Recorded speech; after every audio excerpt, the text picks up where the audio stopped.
गरुड़ पुराण पहला अध्याय। मृत्यु के तुरंत बाद क्या होता है और फिर वह क्षण आता है जब जीवन की अंतिम श्वास रुक जाती है, नेत्रों के आगे अंधकार छा जाता है और संपूर्ण अस्तित्व एक शून्य में विलीन हो जाता है।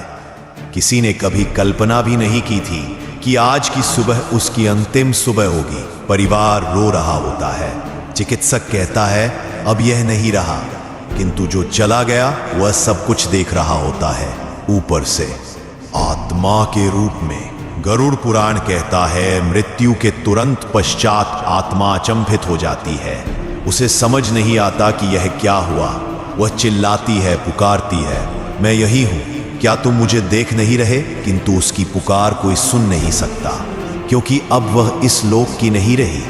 उस क्षण वह जिनसे सबसे अधिक प्रेम करती थी उन्हें छूने का प्रयास करती है, अपने बच्चों को गले लगाना चाहती है, अपनी मां का हाथ पकड़ना चाहती है, परंतु हर बार वह केवल वायु को स्पर्श करती है। और यही होता है मृत्यु का सबसे बड़ा दुख, जैसे जीवित होकर भी मर चुका हो। तभी एक भीषण ठंडक का आभास होता है और उसके समक्ष प्रकट होते हैं यमदूत, काले, विकराल, आंखों में अग्नि, हाथों में लोहे की जंजीरें, और वे कहते हैं चलो अब तुम्हारे कर्मों का लेखा जोखा होगा।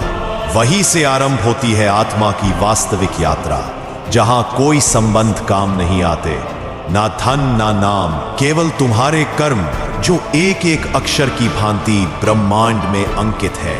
मृत्यु अंत नहीं है, यह एक नया द्वार है जिसके उस पार केवल सत्य है, निर्दयी, अडोल, अपरिहार्य सत्य, जहां हर जीव को उतरना ही पड़ता है, चाहे वह राजा हो या रंक। यह था गरुड़ पुराण का पहला सत्य।